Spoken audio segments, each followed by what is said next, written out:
Welcome to episode 3 of the Any Given Runday podcast. My name is Sean. We are here with Eric, Connor and Aaron. I don't know why I did it like that, but I've done it like that. We're going straight into it. On this week's podcast episode, we're going a little bit away from Aaron last week talking about 5k running and Marty Park training to get a bit more specific. I want to say complicated a little bit. We're going to be talking about heart rate running and how that's helped Eric with his €400 watch and lead towards a 3:35 marathon the last time? 3:35, yeah. 3:35 marathon, and you say obviously that was a big help to it. So we're going to let you take the floor and just talk about the type of training, the heart rate type training you do for your marathon training. Yeah, so pretty much like as we said in the intro, I said I never liked running. I couldn't understand it, no matter how much I run it. And with the background of work and stuff, you just went as hard as you can for as long as you can until you couldn't go anymore. And that was my attitude to the marathon. The first time we did it, it was my attitude to everything. A 10k, a 5k, go as hard as you can, out of the traps as quick as you can, and until essentially you just collapse. But run, Forrest. Yeah, I just started running. But it was only when I got into the triathlons and I realised that you can't do that. It's very unforgiving in the sense that if you burn yourself out early, you will not survive the whole race, let alone a few of them in a couple of weekends. And it was only when I went training with a few people who did it and got talking to a few endurance runners and stuff that I would know that you kind of get quite humbled about running slow. And there was a few books and stuff I downloaded Audible. I listened to a few books, like David Goggins was one who I listened to, and his name escapes me now, but it was another endurance runner who went from being Rich Roll, was it? That's him. Yeah. He was he went to do an ultra marathon after being severely out of shape, addicted to cheeseburgers, and all of a sudden became vegan and addicted to endurance races essentially. And that was the first time I've heard of the going slow to go fast, and it blew my mind. So I had come through the kind of triathlon season. I was kind of in the middle. I'd done the Olympics ones. I'd achieved that kind of goal. It was a big step for me. And then I said, right, well, I've been involved in this. I've been doing training. I'd like to see how I can improve the training. And a friend of mine had one of these Garmin's. Now Garmin haven't paid me to say anything like this. We're not that good. But he had one, and he swore by it and the durability of it. And I had we actually got one of the Fitbits, and I think mine broke after about 2.5 months of doing the triathlon training. Well, you couldn't use it properly for swimming, so you probably bounced it off a wall or something. Yeah, I couldn't swim.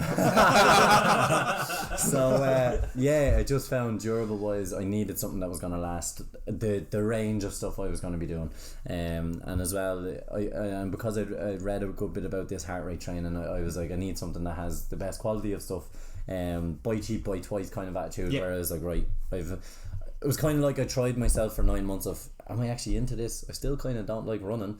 So, but I bought it and said, look, I've invested so much into a wetsuit, a bike, a this, a that. I'm still training, so I justified the means for, yes, it is very expensive watch. I think at the time it was $460 or something like that, which is a big expense. However, to this day, still the best buy I have had in my training.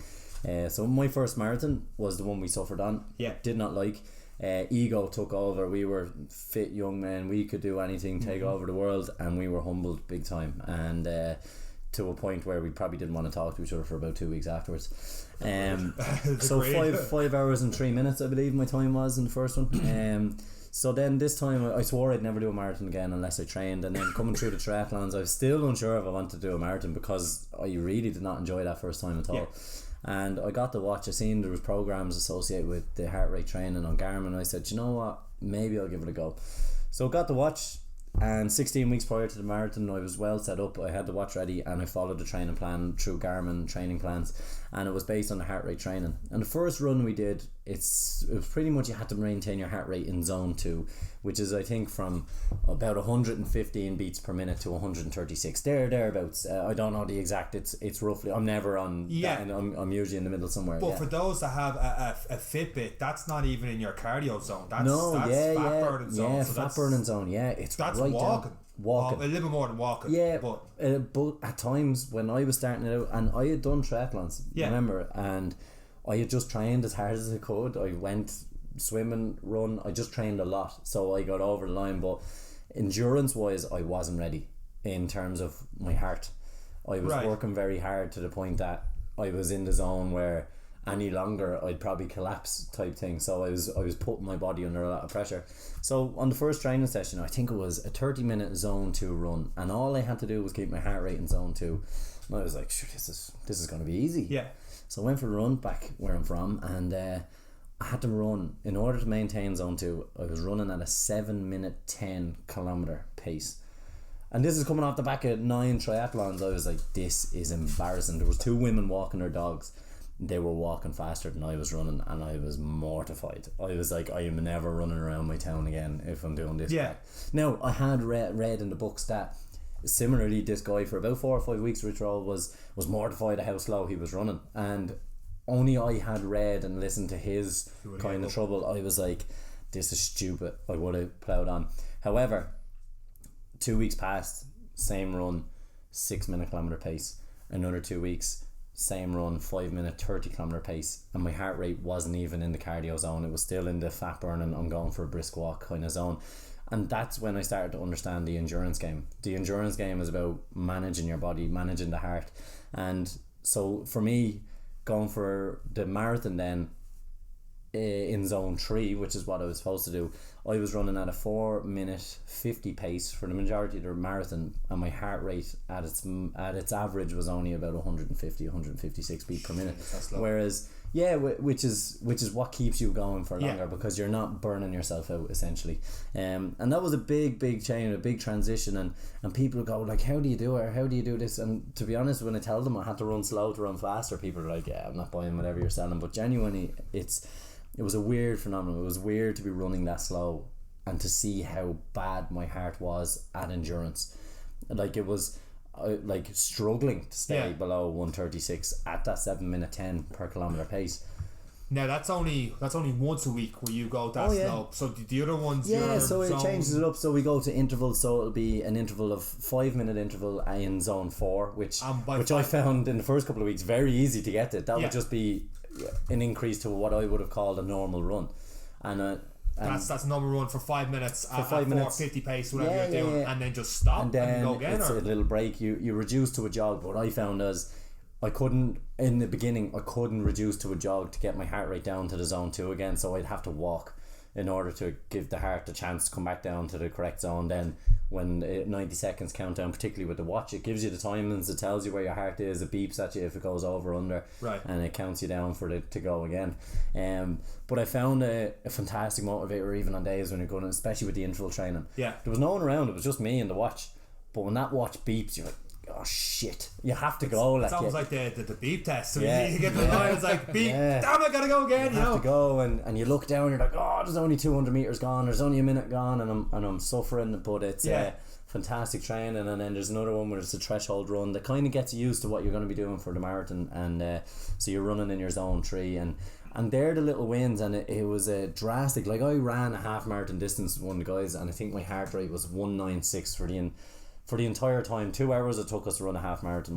My average heart rate was 180, and I started getting cramps in the last 15 minutes. I started getting lightheaded, I started getting everything. That's because my body was working so hard just to keep a 5-minute kilometer pace for the entire thing. And then 4 weeks later, after sticking to this, I did, naturally the training program brought me up to do an hour and a half run or an hour 45 run, and I was just shy of the half marathon.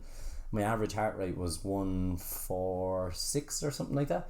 So that's a huge drop. That's a massive drop. And that was what I'm saying about that runner's high. Then you get into your car, you go home, you get about your day. Whereas the week before, I was nearly hospitalised. I was like, call an ambulance. Get me a croissant. Where's the defibrillator? Get me a croissant and a Coke quick. But it's it did make a massive difference. And to this marathon, to kind of draw the full circle, I trust in it so much that I'm hoping to go for the 3:30 again. Now we'll see how we go, but I'm gonna base my training off the heart rate training again, because I've seen such a fundamental difference in myself. And I'm not small either. Like I'm 90 kilos on average. I'm 6'2", 6'3", thereabouts. So it was a massive difference for me.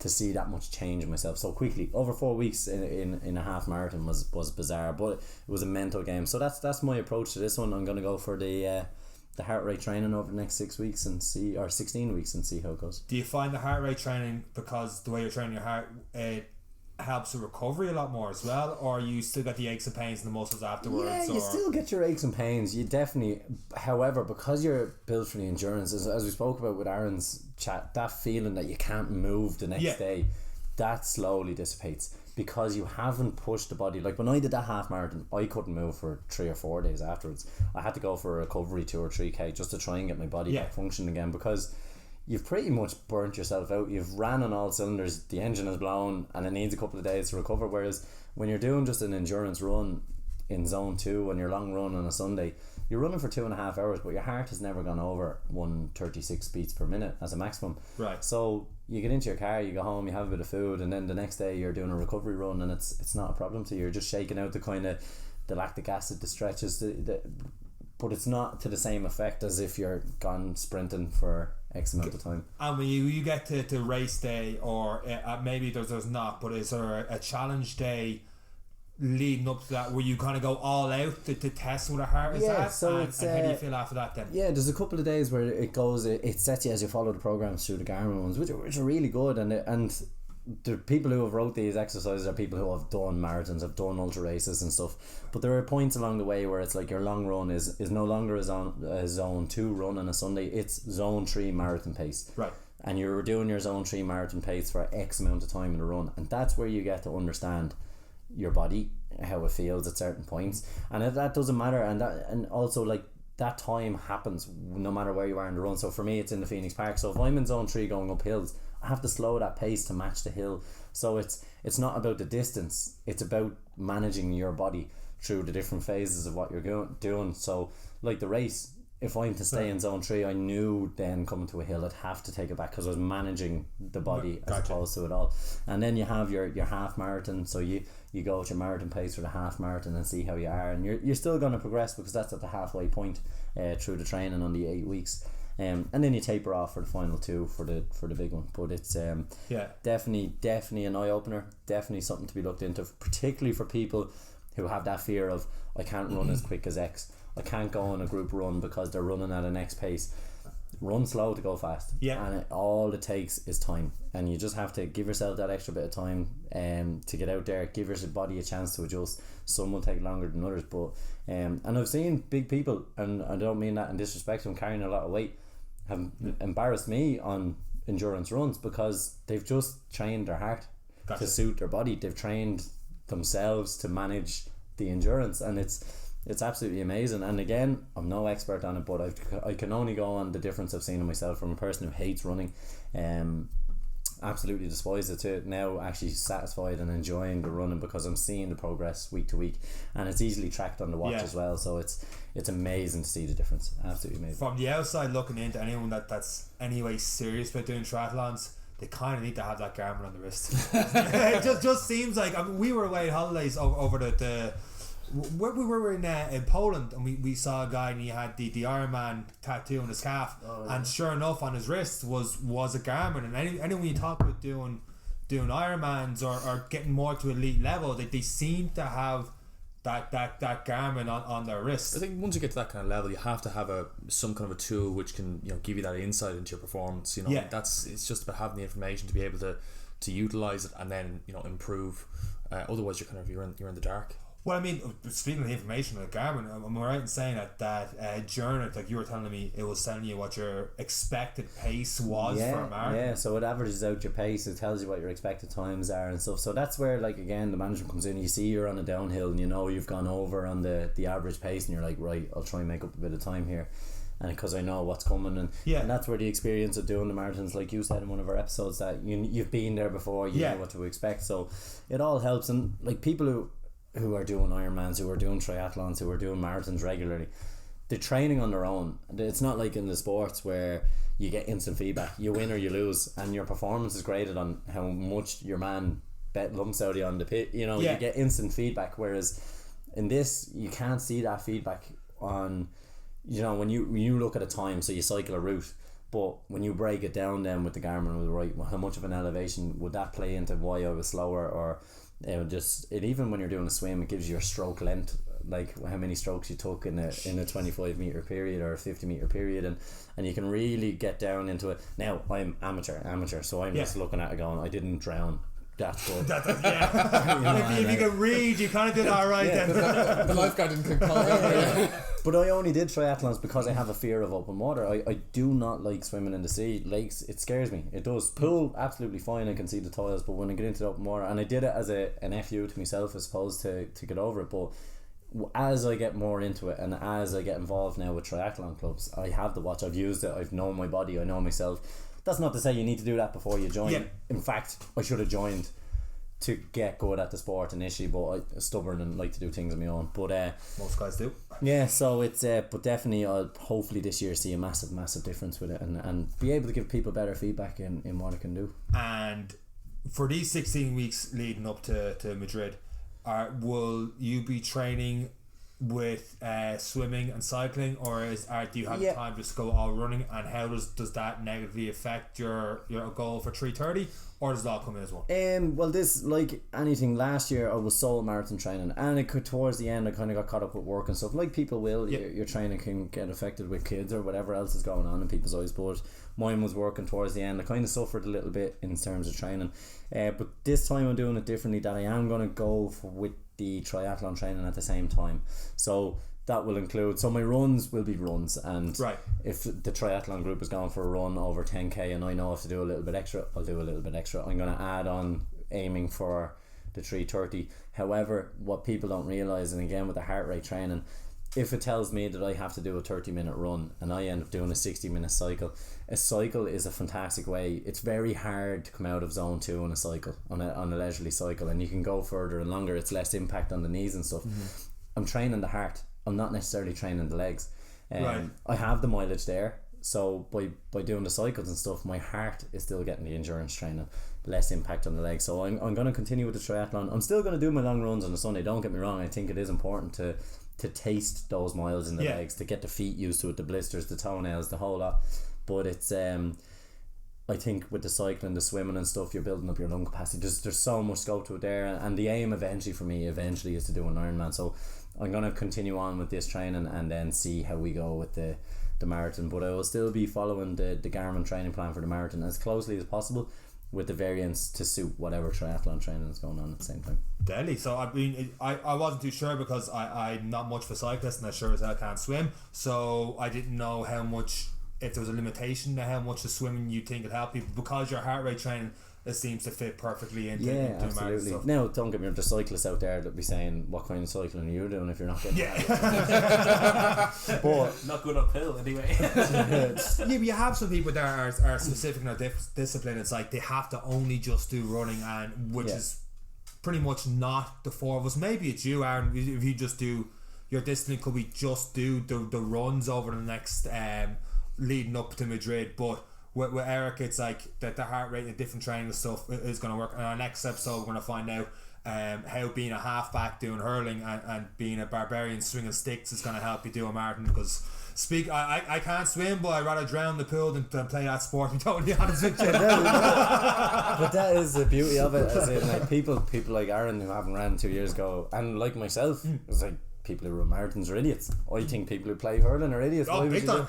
But it's the appreciation of just the sport, how far can you push yourself. That's what it's all about, and taking yourself to a place you never thought you'd go, and wherever that is, be it a 5k, 10k marathon, hurling, like it's all about trying something new. And everyone's saying the new year, the new me, and it is all about just trying that new thing. And for us, the four of us with such vast backgrounds, it's great to see how everyone suffers through them, and what works for other people, and hopefully people get solace in the fact that there's others just doing this for them to go, oh yeah, I feel that shit right now, or I feel that good right now, and hopefully this is what we can do with it. 100%. And I think when you say new year, new me, and it's important to do stuff that you get you excited, but also get you a little bit out of your comfort zone. Like you said, with the open water, you were out of your comfort zone doing that, and And running the first time for me, out of my comfort zone. Going a little bit faster than 5k, you might be out of your comfort zone. Well, Aaron, we'll see. And on that note, I think we'll wrap up this week's episode on podcast. Eric, thanks for talking about heart rate training and a lot of stuff that I hadn't really much of an idea on, because I ain't got one of those €460 watches. You don't have to buy one. You don't have to buy one. And that's it pretty much for this podcast. Thank you once again for listening, downloading and sharing this podcast on your Instagram stories and everything else like that. We really do appreciate it. That's it from us. Okay.